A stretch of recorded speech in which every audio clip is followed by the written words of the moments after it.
বাবা উপজেলা বিএনপি আয়োজিত আজকের এই শহীদ রাষ্ট্রপতি জিয়াউর রহমানের 44তম শাহাদত বার্ষিকী উপলক্ষে আজকে দুস্থদের মাঝে খাবার বিতরণ অনুষ্ঠানের আমাদের সংগ্রামী আজকের সভাপতি বাবা উপজেলা বিএনপির সংগ্রামী আহ্বায়ক আমাদের আলী হোসেন আলী ভাই আমাদের মাঝে এখানে উপস্থিত আছেন। জাতীয়তাবাদী দল বাবা উপজেলা শাখার সাবেক সদস্য সচিব এবং বর্তমান বাবা উপজেলা বিএনপির সিনিয়র যুগ্ম আহ্বায়ক আমাদের অত্যন্ত পরিচিত এই পারিলা ইউনিয়নের সন্তান আমাদের মুজাফফর হোসেন আমাদের মাঝে উপস্থিত আছেন।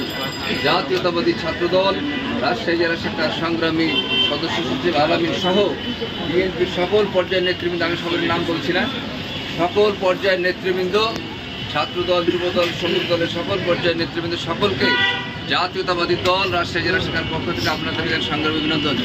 প্রিয় সাথী বন্ধুরা, 1981 সালের 30শে মে 1981 সালের 30শে মে শহীদ রাষ্ট্রপতি জিয়াউর রহমানকে নির্মমভাবে চট্টগ্রাম সার্কিট হাউসে কিছু সংখ্যক দুষ্কৃতিকারী সেনা অফিসার সেদিন হত্যা করেছিল।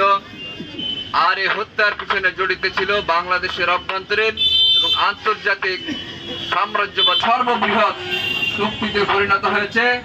আর বাংলাদেশের স্বাধীনতা এবং সার্বভৌমত্ব রক্ষা করার জন্য, বাংলাদেশের গণতন্ত্রকে রক্ষা করার জন্য একমাত্র আস্থাশীল দল হচ্ছে, নির্ভরযোগ্য ঠিকানা হচ্ছে বাংলাদেশ জাতীয়তাবাদী দল, যে দলের প্রতিষ্ঠাতা শহীদ রাষ্ট্রপতি জিয়াউর রহমান।